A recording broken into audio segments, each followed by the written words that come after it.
Welcome, everybody. We're on day 15 of the Democrat government shutdown. Not a good day on Capitol Hill, not a good day across America, because real Americans are feeling the pain due to the Democrats' political nonsense. And we want to specifically focus this morning on one area that's gotten a lot of attention and one segment of the population that truly deserves better treatment than the Democrats are giving them, and that is our military. Today, if it weren't for the bold leadership of President Trump helping us to protect our military, everyone needs to understand that 1.3 million active duty service members would be missing a paycheck. They'll get their check, thankfully, because President Trump has shown strong leadership. And under his direction, the Department of War has now redirected unspent funds to ensure that our troops are taken care of. And this is while Democrats are playing political games. Last night, they played some games. They stormed my office. Maybe you saw some of the video online that they themselves shared, or someone did. They berated a Capitol Police officer, screamed at him. He was just merely standing his post. Shows again their disdain for law enforcement, as we see all around the country, the Democrats and everyone in that party, screaming, assaulting ICE officers. They did it right here in the Capitol last night. A few members of Congress went into the little foyer of my office and tore down a sign that I had up and just engaged in all sorts of political stunts and antics. They've been doing that every day now, and it shows their desperation. It also shows a very strong contrast between the party that is working for the people and trying to keep the government open and do the right thing, and the party that is engaging in all this nonsense. But they've shown by their actions and now their votes multiple times now. 9 times the Democrats have voted, counting the House and the Senate Democrats, they have voted to not pay the troops. They have voted to block their paychecks. And it's very serious stuff, and they don't seem to care at all. The problem we have right now is that in spite of President Trump's heroic efforts to make sure they get paid, that is a temporary fix because the executive branch's help is not permanent. It can't be.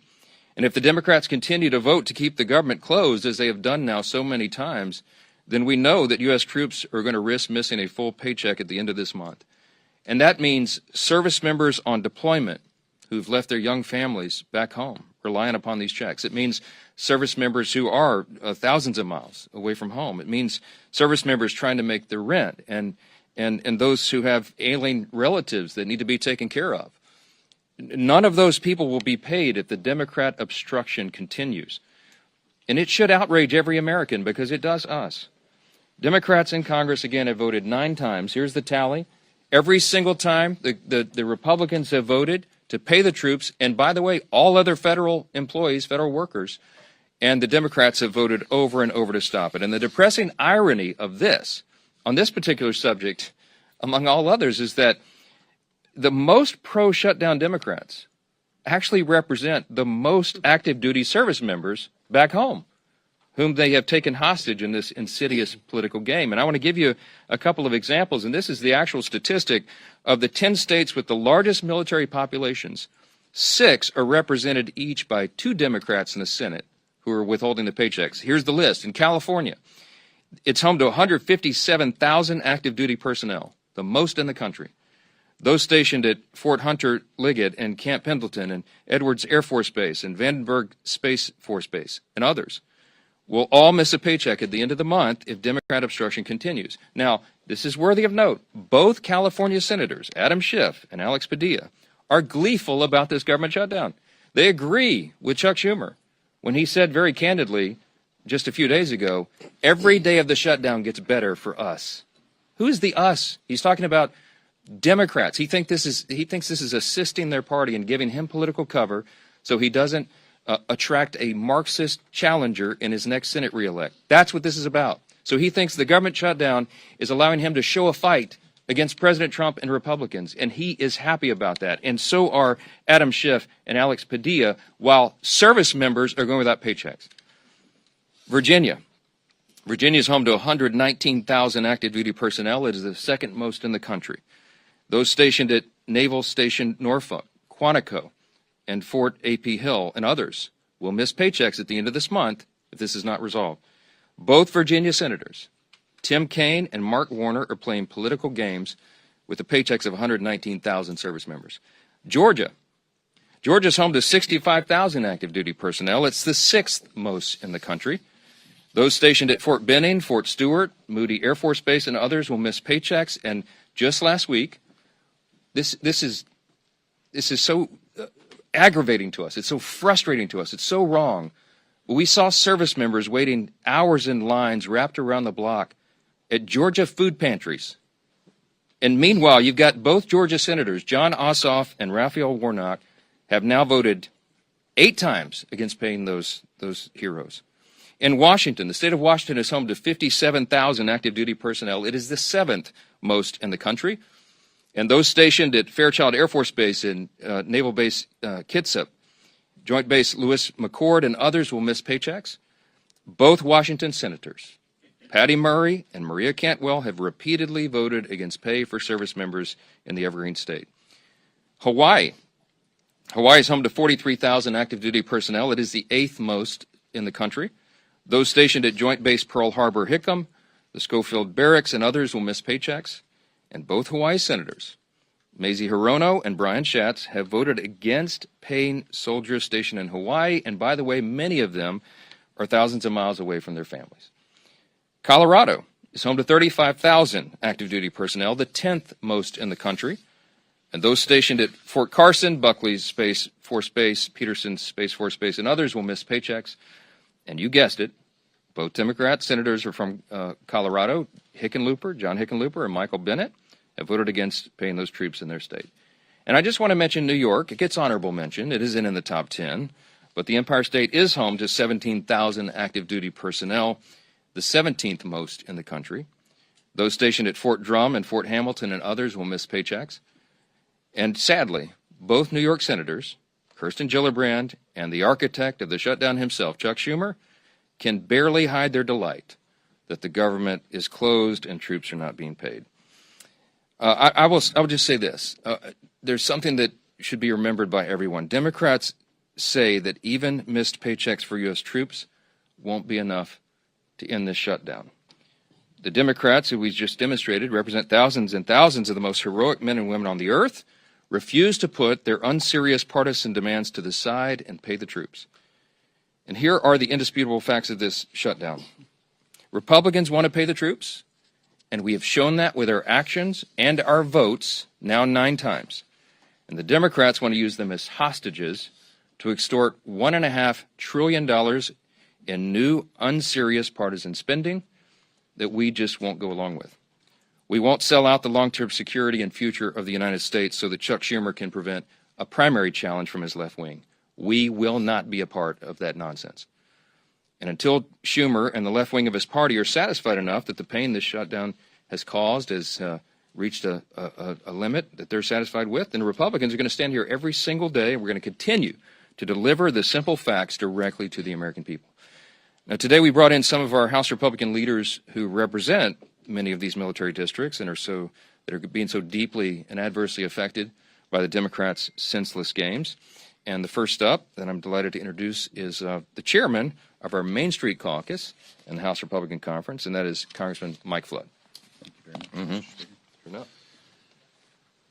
I'll tell you what, the House Republican Main Street Caucus couldn't be more proud of the leadership that we've elected to lead the House of Representatives. We stand united with this team that's remained in Washington to do God's work as we work our way through a very difficult shutdown. Speaking of Main Street, let's talk about what this means. I represent Offutt Air Force Base in Bellevue, Nebraska. We have over 10,000 airmen there. What do? We are in charge of deploying the nuclear triad. Think about that. It's very important work. And today, we have 2,300 of our civilian employees furloughed. We're holding diaper drives. The food pantry is getting stocked with more food. There's uncertainty on that base. The men and women who go to work every day to keep us safe, to provide that strategic deterrent on what could be the world's worst day, don't need this stress. We don't need this stress, especially to satisfy the political future of a New York Senate leader. This could have been avoided. He did the right thing, Mr. Schumer did in March. He's a pro. He knows political calculus. He paid a high price for it, and now people in my district are paying a high price, and it's not right. And by the way, as a country, we're better than this. We are way better than what's happening across our bases. And so to the people at Offutt Air Force Base and every military installation, the Main Street Caucus is here to say thank you for what you do. Whether you're furloughed or not, we appreciate every single one of you. Thank you again, Mr. Speaker, for having us, and thank you for inviting and including the Main Street Caucus. Well, I'm not going to introduce each of them. I'll ask them to do that themselves, but I do want to introduce you to the vice chair of the Main Street Caucus, and that is Congresswoman Laurel Lee, the state of Florida. Thank you, Mr. Speaker, and thank you all for being here today. We are here today because the American people deserve to know the truth about why our government is shut down. The reality is simple. This shutdown was entirely preventable. It's happening because Democrats have refused to work with Republicans on our responsible, common sense funding measure. House Republicans did our work. We passed a straightforward extension of funding to keep the government open while ensuring our troops, our Border Patrol agents, and all essential services are fully supported. But at every turn, Senate Democrats have instead chosen obstruction and delay. They voted again and again to stop temporary funding that would have kept the government open.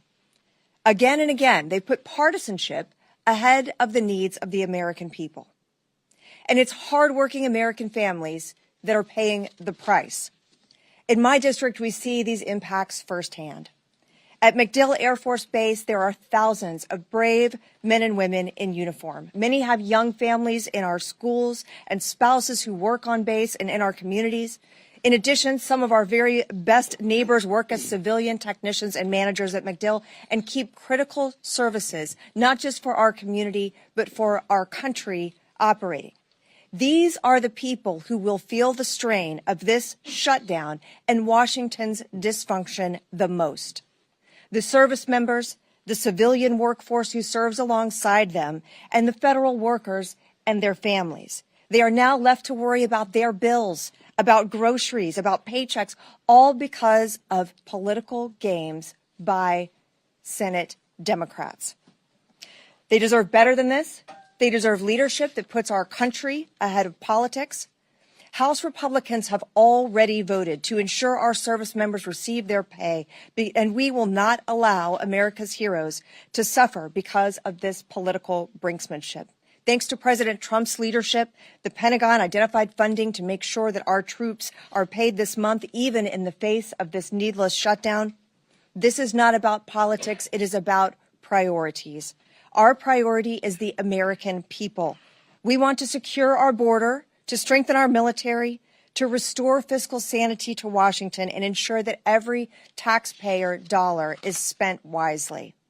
Senate Democrats have made their priorities clear. They're more interested in protecting wasteful spending and expanding benefits for illegal immigrants than they are in protecting our service members and our hardworking American families. That is unacceptable. To the men and women at MacDill Air Force Base and the families across Florida's 15th Congressional District, and to every American feeling the uncertainty of this shutdown, know this: we are fighting for you. We are fighting to reopen government responsibly, to ensure stability for your families, and to get this country back on track. It's time for Democrats to stop the political games, to stop holding our troops and our federal workers hostage to their agenda, and to join us in putting the American people first. Thank you. And now we have our colleague, Representative LaLota. Good morning, everybody. Fully funding our military is the most important thing our Congress can do. And 15 days into this shutdown, it's time for Chuck Schumer to do what's right and show a fraction of the courage and selflessness our troops display every day. Before I came to Congress, I was a Navy man. I deployed overseas 3 times alongside some of the most selfless and brave Americans our nation has to offer. These men and women serve their nation in hot engine rooms overseas, on dangerous aircraft carrier decks conducting night flight operations, and on island chains ensuring they didn't become a safe haven for terrorists. The sailors I served with risked everything, time away from home, injury to themselves, and even their own lives in defense of our great nation. And I think that kind of courage demands some sort of selflessness as well from our nation's leaders, too. Thankfully, President Trump showed the boldness and decisiveness to ensure that our troops got paid, and they didn't miss today's paycheck. That's welcome news for our families who serve our great country, who, frankly, we don't pay enough as it is. But troop pay is just one piece of the puzzle. A prolonged government shutdown endangers America's national security, halting contracts, furloughing half of the Defense Department's civilian workforce, and disrupting intelligence and operations. It weakens our ability to compete with China, Russia, North Korea, and our other adversaries. It delays training, it delays deployments and housing support, and reduces overall readiness. Like Chuck Schumer, I'm a New Yorker, and I'll say this plainly.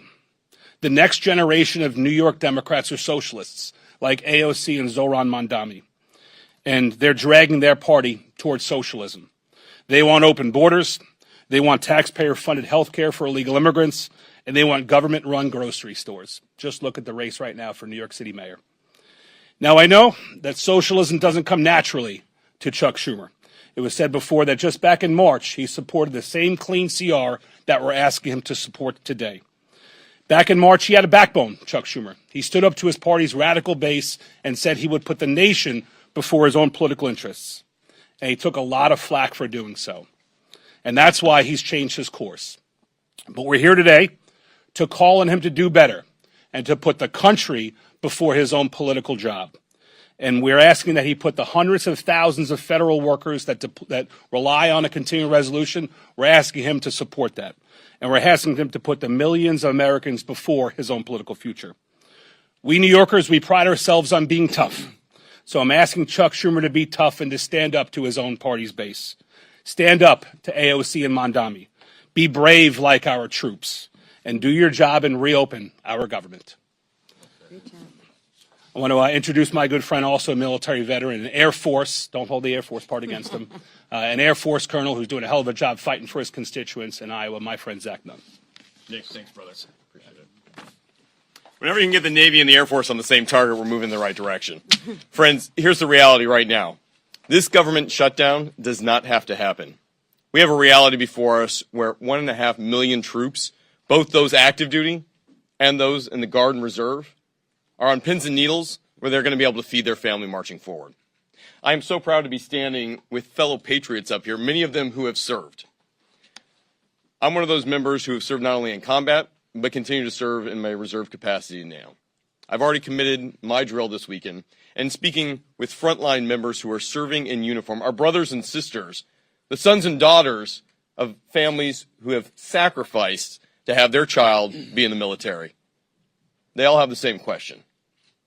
Why is this happening, and what is the mission to be able to stop it? Well, let's be very clear. The House of Representatives has executed its portion of the mission. Fully pay our federal government. The majority of the House, the majority of the Senate, the majority of the American people want this. But the reality is, there's a handful of individuals in the Senate who have put a stop to it. And this is where I agree with one of my colleagues. We don't govern by temper tantrum, he said. We'd be hurting millions of Americans, and we'd be treating them as leverage. That was Chuck Schumer in 2018. Another colleague said, this is irresponsible. No, it's reckless. My other colleague, Nancy Pelosi, but that was in 2013. A fellow colleague said, it's not normal to hold 800,000 workers, or in this case, over 1 million military members and their paychecks hostage. That was from AOC in 2019. Team, we've heard about the first-hand impacts to individuals. And it goes beyond just America, but what's happening right in our own districts as we look at this. Today, 15,000 National Guardsmen from Iowa were in danger of not being able to decide whether to put a down payment on a new car are being able to put food in the refrigerator. 2,000 of those members are right now deployed on the front lines in U.S. CENTCOM in Iraq. And even more of their families are wondering not only will they be safe, but will they be able to take care of their kiddos back home? So I called them up, and I said, "Hey, First Class Chase Holmes is a sergeant with our Iowa National Guard. He's currently preparing operations to be able to defend the country overseas, but because of the shutdown, critical joint training between his team and NATO was canceled." We spoke with an Iowa Guardsman and chaplain for the 224th Combat Engineers Battalion, Caleb Whiting. He is leading part of the 1,800 guardsmen currently deployed to the northern part of Iraq right now. And he told me plainly, "We're working, but we don't know if we'll get paid. I'll put my life on the line, but I hope someone's there to take care of my family if my paycheck doesn't come through." These aren't theoretical. These are real people, real impact, real costs. Let's be blunt. The shutdown of the government has only one hostile actor, and there's a few individuals in the Senate who refuse to put the country before the hostage of the 350+ million Americans they've taken. It's unacceptable, and that is why I am grateful that while President Trump is helping lead peace in the Middle East with the men and women who are on the front lines providing it, we have folks at home who need to do the same job and stand up for this country first. Thank you to my colleagues, but most importantly, thank you to all our federal workers, and God bless our troops. With that, I'm thrilled to introduce our leader, a man who's been on the front line of this himself, Mr. Scalise. Thanks, sir. Thank you, Zach, and thank all of my colleagues who you just heard from, many of whom served our nation bravely in our nation's military. I want to say thank you to the over 1 million men and women in uniform who continue to serve right now, despite the uncertainty, that uncertainty that does not need to exist. And why? Because Chuck Schumer is more afraid of the radical leftists in his own party than he is concerned about making sure that those families don't have to wonder about whether or not they're going to be able to put food on the table. Their families, while they're overseas, many of them, are going to be able to put food on the table during this Schumer shutdown. And keep in mind, over 1/3 of all men and women who serve in uniform right now, over 1/3 of them live paycheck to paycheck. That means when Chuck Schumer is voting to deny them pay, many of them will not be able to make their rent payment or their mortgage payment. Many of them will not be able to make their car note payment. And the stress that that adds to their lives unnecessarily should not happen, did not need to happen. This House came together. I'm so proud of the men and women I serve with in Congress here in the House where we did our job. Weeks ago, we sent a bill over to the Senate that doesn't resolve all of our differences. People often say, gee whiz, why can't Washington just get together? You know, which side's going to win this thing? It's not about which side wins. It's about stopping the American people from being the losers in Chuck Schumer's fight while we go negotiate our differences. We have big differences we need to negotiate, and the clean CR that we passed over to the Senate does not resolve those differences. It just gives us some more time to have that negotiation. And by the way, that clock is getting sooner every day. November 21st is not extending every day that Chuck Schumer continues this charade that he's playing with the lives of millions of American families. That date is going to get closer every day, where we're not going to have as much time to negotiate our differences. And how big are those differences? Just look at the wish list, the hostage list that Chuck Schumer filed weeks ago, his demands that he said have to be met before he'll even open up the government again. $1.5 trillion in new unrelated spending Chuck Schumer demanded, including, yes, eliminating all the verifications so that illegals will get taxpayer-funded health care. That's in Chuck Schumer's bill. Chuck Schumer guts the $50 billion rural hospital fund to give taxpayer-funded health benefits to illegals in his hostage demands. That's not going to happen. And so when are we going to have a rational conversation? When are Democrats going to actually become serious in this discussion where they say, let's open up the government and start talking about our differences? about how we're going to get this country back on track. And in contrast again, just look at what happened yesterday. Some of us were at the White House at just an amazingly emotional ceremony where President Trump posthumously, unfortunately, issued the Medal of Freedom to Charlie Kirk. And his incredibly brave widow, Erica, was there to receive it on his behalf and gave another emotionally powerful speech. And this comes on the heels of President Trump returning from the Middle East, where he was in Israel, he was in Egypt, working with other world leaders to establish historic Middle East peace.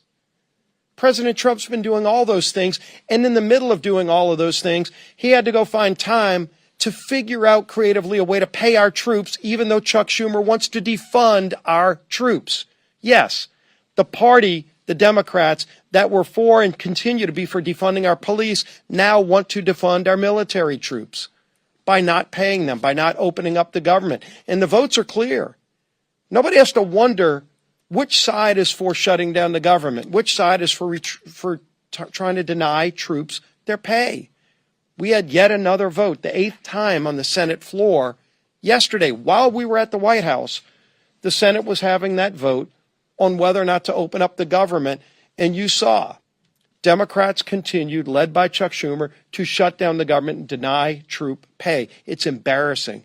It's not just unserious. It's having devastating consequences on millions of Americans around this country, and it doesn't need to happen. We shouldn't have to wait until the Hate America rally this weekend or whatever it is that's driving Chuck Schumer to keep this going on, this damage that's being inflicted, so that he thinks it's going good for him while it causes damage, real harm to millions of American families, including our service men and women who are so bravely risking their lives for these great freedoms that we enjoy. We're going to continue to fight for freedom. We're going to continue fighting to open this government and do our jobs. And the whip of our conference is my friend, Tom Emmer.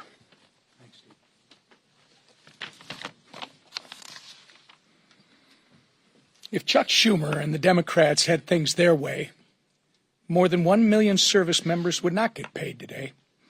Thankfully, our commander-in-chief stepped up where the Democrats have refused by reallocating funds to ensure our troops receive their hard-earned paychecks today. Thanks to President Trump, military families across the country will have the resources they need to continue making ends meet just a little bit longer. Yet, what has been the Democrats' response? Representative Madeline Dean told CNN yesterday, quote, "This is not the way to run a government," close quote. Making sure our troops get paid is not the way to run a government? You know what is actually not the way to run a government, Representative Dean? Holding the American people hostage over your $1.5 trillion wish list of radical demands. Clearly, the Democrat Party of today is not your grandfather's Democrat Party. They care about one thing and one thing only, appeasing the radical, pro-terrorist wing of their party. And they will inflict the maximum be this way. Republicans have a nonpartisan government funding bill ready in the Senate. We've been talking about it now for more than 2 weeks. It can be sent to President Trump's desk immediately. We could end the Democrats' shutdown chaos today if they would do the right and reasonable thing by passing our clean CR. It contains 0 partisan policy riders, no gimmicks. It's the same spending levels that Democrats supported just 6 months ago and that they passed 13 times previously under the Biden administration. But 9 times now, 9 times, the Democrats have refused, shutting the government down in the process and forcing Americans to pay the price. All so they can gallivant around the Capitol making ridiculous videos, childish videos, scream at Capitol police officers who aren't getting paid, by the way, and buy time until their Hate America rally takes place on Saturday on the Mall. It's despicable and it's wrong. We can only hope that they come to their senses and that the madness ends soon.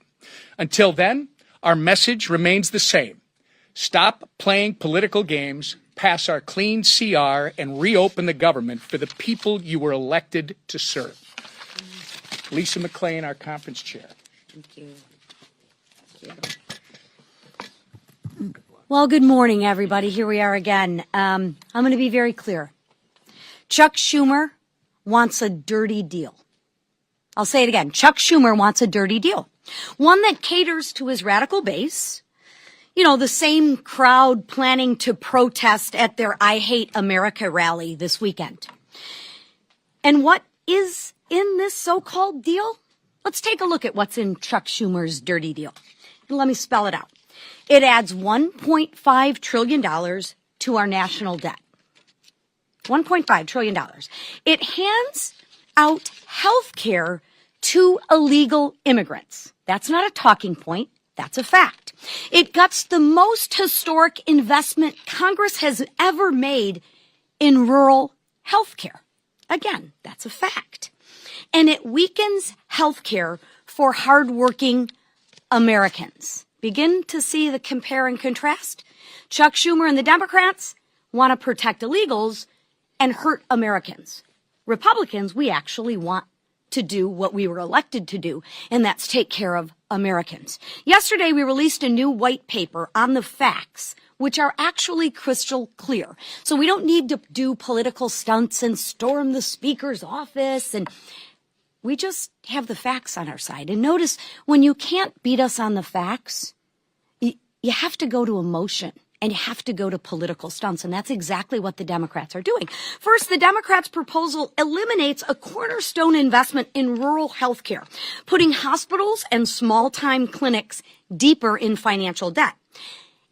That's a $50 billion cut to rural America. Second, states like California have played games with federal tax dollars to give benefits to, you guessed it, not Americans, that's right, illegals. Republicans actually closed that loophole, saving taxpayers $190 billion. Again, note the compare and contrast. The Democrat bill would reopen that loophole, and don't let them deny it. Make them own their votes. Make them own their stance. Let me remind you, every single Democrat on the 2020 presidential debate stage raised their hand and said, taxpayers should pay for health care for illegals. Every single Democrat. So why are they denying it now? Because they know it's not popular with Americans, right? They are on the record wanting health care for illegals. Own it, Democrats! Say it loud. Say it proud. You want to put illegals over Americans. Just own it. I'm going to say it again. They are on the record wanting health care for illegals, and their dirty deal that they lay out in black and white. Finally, Democrats' plan forces taxpayers to cover the majority of emergency medical costs for all non-citizens. Another $28 billion tab for who? You guessed it, the American people. So here's the bottom line. The Democrats' proposal would force taxpayers to fund $119 billion in waste, fraud, and abuse. Yes, that's right. The Democrats advocate for waste, fraud, and abuse. Why? Because it's not their money, it's your hard-earned money, including benefits for people that are here illegally. That weakens health care for Americans. It also defunds rural health care. Again, that weakens health care for who? That's right, it weakens health care for Americans. It is absolutely outrageous. So here's my message to Democrats. Tell all of your radical base you're done taking orders. Tell them you're putting America first. Drop the demands, reopen the government, pass the House bill, and let's get back to work for the American people. Thank you. All right, a few questions. Yes. A judge in Florida issued a against Cory Mills for threatening and harassing behavior from an ex-girlfriend. And according to these court documents, he also instructed a congressional staffer to reach out to her after that initial temporary restraining order was filed. Do you think this is an ethical violation, and do you think any disciplinary action is warranted? I have not heard or looked into any of the details of that. I've been a little busy. We have a House Ethics Committee. If it warrants that, I'm sure they'll look into that. Yeah. It's been reported for a while. Cory Mills was accused of beating a girlfriend in his D.C. apartment. He was accused of stolen valor by the people that he claimed to have saved on the battlefield that then on the record said that he did not save them. I mean, this has been happening since the beginning of the year. Are you concerned about these allegations against Cory Mills? Look, you have to ask Representative Mills about that. I mean, he's been a faithful colleague here. I know his work on the Hill. I mean, I don't know all the details of all the individual allegations and what he's doing in his outside life. You have to ask him about that. Let's talk about things that are really serious. Back row. Go ahead, Scott. Yeah. OMB put out a memo saying that they're going to batten down the hatches and ride out the shutdown. But, as you pointed out, they're going to pay the troops, as well as they said pay law enforcement. Should law enforcement include Capitol Police, who protect you, your family, you know, Mr. Scalise, the whip, as well as the Capitol building in general? Yeah, we've always stood with Capitol Police and law enforcement, and we've shown that in word and deed. And I can tell you that I was with the president for a couple of hours in the Oval Office last night. I spoke with Russ Vought in the Rose Garden before the Charlie Kirk service. They are, what's the right word, forlorn about this. No one on the Republican side is taking any pleasure in this scenario. Yes, we're always for reducing the size and scope of the government and all of that, but this is not the way to go about it. We don't shut the government down, turn off the funding streams, and then require all these cuts like this. So what they're doing is they're having to triage federal spending, as you know, because anybody, as we've said, any person who's in the White House, regardless of party, and their director of OMB, is given this unfortunate reluctant task. They have to figure out and triage what are the most essential services personnel policies and what are not. They're going to look at that through a partisan lens, but when they look through it through that lens, I mean, we're looking at it right now as conservative Republicans, the White House, that's who serves in the White House right now. If Joe Biden or Kamala Harris or a Democrat were there, they would look at it with a totally different set of lenses. But I can tell you that when we look at that, we prioritize troops and law enforcement, absolutely. So if there is a mechanism to do that, they will find it, and they will fund it. The reason, the way they were able to get the troops paid for this paycheck, and as I said, this is not an enduring solution because we will run out of the funds, but there were some unspent funds in effectively R&D accounts in defense. They moved that over to prioritize payment of those who are putting their lives on the line today and who have families in serious situations. That money will be replaced, as has been explained by the White House, after the funding gets going again. If we can find a similar mechanism to take care of Capitol Police, of course they'll do that, but that's in a separate branch, so the different determination. Yes, sir. Speaker, this is day 15 of the shutdown, though, and Leader Scalise just kind of addressed this, that the 7-week bill that you guys passed before, you guys have already lost 2 weeks of that. Is there a point in the future where you decide to put either another clean continuing resolution on the floor, like in the next couple of weeks, or why not just put some of your appropriation bills that have passed out of committee on the floor during the shutdown? Our appropriators have been hard at work, even during the shutdown. They had, remember in the House, we passed all 12 separate appropriations bills through committee, 3 off the floors. There's 9 left. They've been working to put those together and prepare them for action. And whether or not they're all collected here in D.C. or they're working individually at home as a group, you know, we have lots of means of communication right now. So the appropriators are working not just among colleagues in the chamber, but chamber to chamber. So it's a bipartisan discussion that's been going on. As I mentioned several days back, I even spoke myself with Patty Murray, who's the lead on appropriations in the Senate, Democrat side. So that work has been going on. With regard to the timeline of the CR, it would do us no good to pass yet another CR out of the House because it will meet the same fate. Chuck Schumer and the Senate Democrats want to close the government down. They are gleeful about this. They are happy that troops are suffering all this pain, apparently, because they've just voted now 9 times collectively. Democrats in Congress have voted 9 times to block the pay of troops and Capitol Police and all the federal employees and, by extension, all the civilian contractors and everybody else. So we would just be going through an exercise in political futility to pass another CR. It is ironic that the 7 weeks The 7 weeks on the clean CR that we passed September 19th was a date that was determined by Republicans and Democrats in the House. The appropriators determined together that that should be the length of the CR, and they stipulated together that it should be clean. The Democrats at the time said, please don't put any Republican priorities on that so that we can all do this in good faith. And we didn't. We put a clean CR, and still they voted no. Why? Because their leadership, Hakeem Jeffries and Chuck Schumer, told them they had to. So I think appropriators want to get back to work. I know every House Republican does, but we've got to get the lights turned back on, and Chuck Schumer and the Democrats need to vote to do that so we can get back to regular legislative session. Yes, ma'am. Last question. Thank you. Just to follow up, though. So the Senate is actually trying to advance some appropriations bills. Are you saying that if your appropriators get some bills ready for the floor, you'll bring them back, bring the chamber back, even if the CR isn't passed? Leader Thune is trying to advance the defense approach bill today. We'll see how that turns out. My suspicion is the Democrats are going to play their same political games and stop that cold. I hope I'm surprised by that, but we'll see.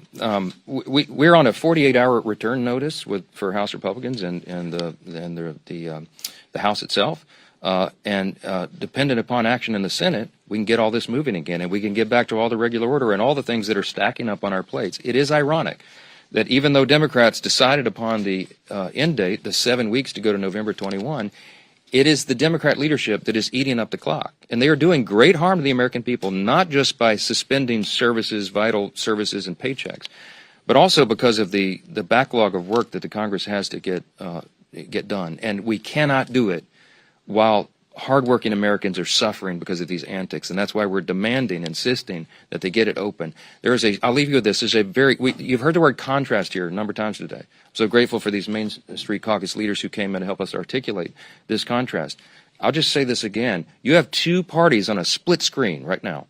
You have President Trump and the Republican Party reducing your taxes, cutting government red tape and regulations to get the economy going again, passing historic legislation to boost the economy and bring down the cost of living. You have Republicans who have ended the border crisis, almost zero illegal crossings in the last 4 months. You have Republicans who are working to end the crime crisis and support law enforcement and ICE officers and all those who are wearing that badge and putting their lives on the line and supporting our troops, as we talked about today. You have Republicans who are ending fraud, waste, and abuse in government and making government work more efficiently and effectively for the people. And you have President Trump and the White House and his administration ending conflicts that are killing millions of people around the world. What have Democrats accomplished in the last 9 months? A government shutdown. I mean, the contrast between these parties could not be any more stark. And I encourage you to watch. We call it the Hate America rally that will happen Saturday. Let's see who shows up for that. I bet you see pro-Hamas supporters. I bet you see Antifa types. I bet you see the Marxists in full display, the people who don't want to stand and defend the foundational truths of this republic. And we do. And that's what we're here doing every single day. And we'll continue to come in every morning and tell the American people the plain and simple facts. Because the facts are going to win the day here. The American people are not stupid. They see what's going on, and they know who's to blame. Thanks for being here this morning. Thank you.